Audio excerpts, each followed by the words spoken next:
Now at 6, new surveillance video shows the moments a man began stabbing people at a shelter in Salem.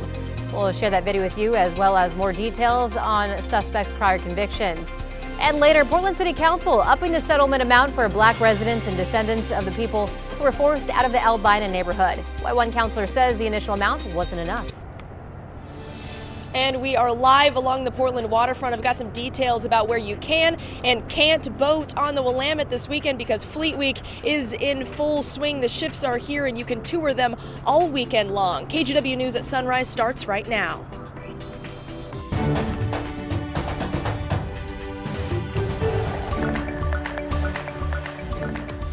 Good morning, and thank you for joining us on your Friday here. Chris McGinnis is joining me with a look at weather and traffic. What are we starting with? How about a little sunrise summit? Let's do it. Let's take you to Mount Hood. The tippy top of Mount Hood. You see these folks up there? They got up there way early this morning to catch the sunrise. How cool is that? Yeah, a little sunrise summit on this June 6th. A little lower at Timberline. It's 52 degrees. I'm pointing that out because it's warmer aloft this morning than it was yesterday, and that will eventually lead to warmer temperatures for us today as well. We're 60 last check at the airport. We do have some cloud cover overhead now, but those clouds will be moving out and we will see sunshine. Lots of sun in the forecast over the next couple of days and eventually some really hot weather coming our way. All right, 54 in King City, 56 Hillsborough. Again, numbers a little warmer this morning than they were yesterday at this time. Bend waking up to 50, John Day 50, and Burns 46 degrees. The plan for today. Cloud cover this morning, becoming mostly sunny before noontime, and temperatures quickly responding to that sunshine into the 70s. I've got us topping out at about 85 degrees this afternoon, so warmer than yesterday, yes, and downright hot weather coming our way for the weekend. Be prepared for that. We'll talk more about that coming up in a second. Let's get you out the door with a live look at the roads right now. We pick it up down near Nyberg. This is I-5 in the Tualatin area. Traffic rolling along just fine on that side of town, so no problems there. Interstate 84, the Banfield, that looks good as well. So far, so good. Drive times are all in check. Greater than a speed limit clip coming in from Troutdale this morning. A reminder, by the way, a couple of closures to tell you about. 217 southbound closes again overnight this weekend, starting tonight at 9 o'clock, actually, through 5 o'clock Monday. They'll be doing some paving on southbound 217 from 99W to Canyon Road, or I should say from Canyon Road to 99W. And I-84 westbound, that closes overnight Sunday. So we're talking a 16-hour closure from midnight to 4 p.m. Sunday as we do some maintenance work, some graffiti cleanup, et cetera, on westbound I-84 Sunday. China? Thank you, Chris. KGW has obtained exclusive security camera video showing the beginning of an attack that left 12 people injured at a shelter in Salem. Now, the video appears to contradict what the suspect told police, that he acted in self-defense.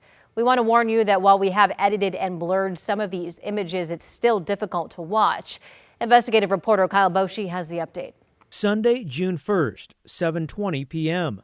Surveillance video from inside the Union Gospel Mission in Salem shows the suspect, Tony Williams, drop his bag and take several swings at another man. He then turns to someone trying to intervene and lunges at them with the knife.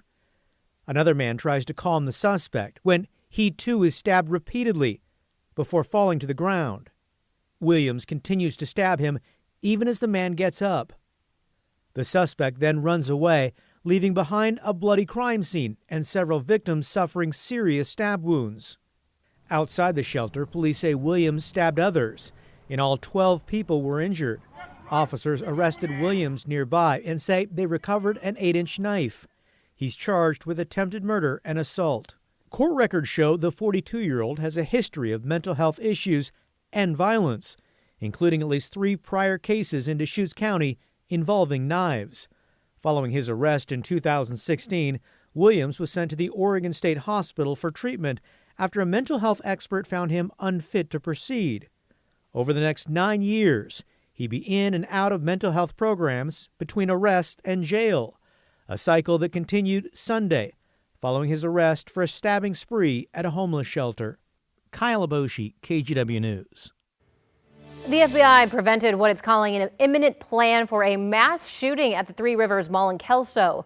Authorities say the suspect is a teenager from Columbia County. And a warning, some of the details here are pretty disturbing. Federal agents say they arrested the teen on May 22nd. They say the suspect had posted in an online chat just days earlier about detailed plans to detonate an IED, then open fire on shoppers as they ran for the exits. Authorities say that they also seized 3 guns, ammunition, and 4 knives from the teen's home. They say the suspect had pledged support to several online extremist groups. This case had every indication that it was imminent, and we believe the FBI, along with our partners, prevented a tragic event in our community. Now, the FBI says that they were able to prevent the attack because they were informed about the suspect's alarming behavior. The Columbia County DA says the teen will be charged as a juvenile. The Cowlitz County Sheriff's Office has arrested a man they say tried to trade an illegal gun through Facebook Marketplace. So police got a tip here from someone who said 40-year-old Jacob Dixon from Salem offered them a fully automatic submachine gun, a suppressor, and a motorcycle in exchange for an ATV. Dixon allegedly sent a video showing that it was functional, fully automatic weapon. And earlier this week, detectives and a SWAT team arranged a fake meetup, and then they arrested Dixon.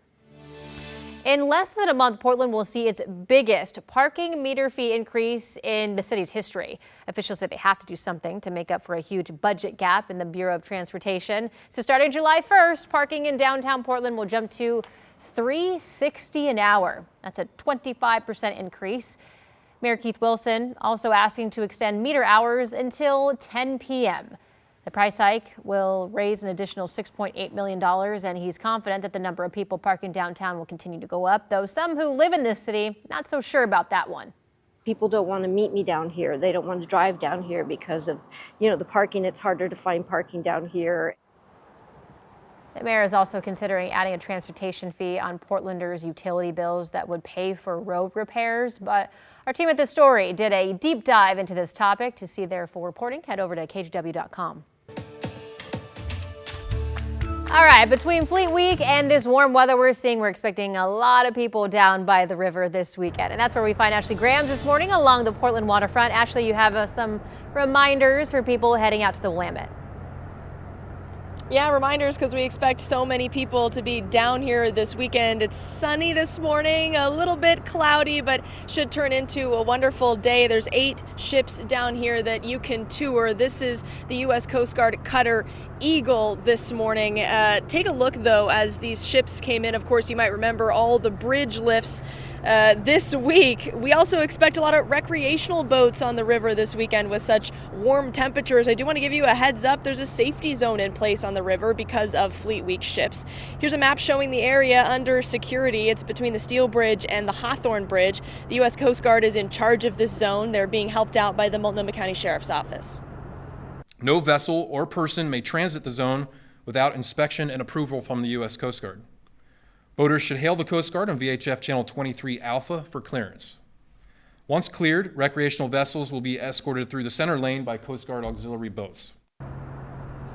We've already seen a couple people escorted this morning. If you're wondering about kayaks and paddleboards, don't worry, you're able to move freely through the zone without radioing ahead, but you'll have to stay off to one side, the eastern side. The Coast Guard says if you don't abide by these rules, there are civil and criminal penalties. The Multnomah County Sheriff's Office says when the temperature hits 90, that's usually when they see a lot of people coming down to the Willamette to enjoy, and we have already seen a lot of people stopping by this morning to take a couple pictures of this cutter as well. China. Thank you, Ashley. And a reminder, if you would like to tour the ships this weekend, you'll need a real ID and closed-toed shoes. There will also be a security checkpoint. Most of the tours will be on board. Will run from 10 a.m. to 4 p.m. all weekend long. We do have a list of all 8 vessels and other details aligned for you on our website at KGW.com. The Coast Guard also doing live search and rescue demonstrations featuring a helicopter from Air Station in Astoria.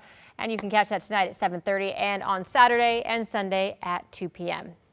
Your time now is 6:09. Headed over to Chris McGinnis for a look at weather for all these events that are happening. All these events and coinciding with very warm weather, the hottest weather that we've seen so far this year. And so for that reason, KGW having our weather impact alert days for the weekend, Saturday and especially Sunday and Monday afternoons.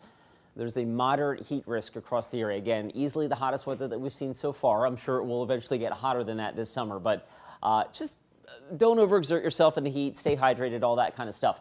All right, tomorrow's forecast, sunny and warmer. I've got us stopping just shy of 90, but nonetheless, Saturday will become our warmest day of the year thus far, to be eclipsed by Sunday. 95 or better, pretty good bet in Portland. The record, by the way, is 94. So I think that's pretty much a given that we're going to break that on Sunday. That said, we're waking up to cloud cover this morning. Live look from our Wells Fargo sky camera showing the back edge of some high overcast passing overhead right now. 60 last check at PDX. There is that band of cloud cover on the satellite imagery. That will be moving on out of here pretty quickly. And in fact, Futurecast shows that. We'll finish off our morning with sunshine, and then we'll keep the sunshine going into Saturday and Sunday and Monday. And with that will come warmer weather as well. So let's go ahead and track the temperatures for you real quick with Futurecast. Again, our modeling has temperatures warming into the mid 80s today, so warmer than yesterday for sure. As I show the clock here going to late the afternoon, this is about just before 4 o'clock. It likes Portland getting to 85.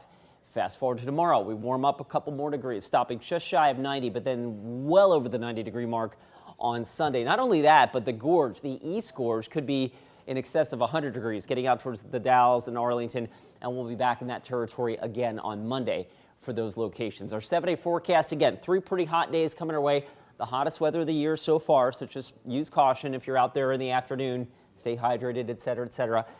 Going into next week, we cool it right back down into the Goldilocks zone. Back to you, China.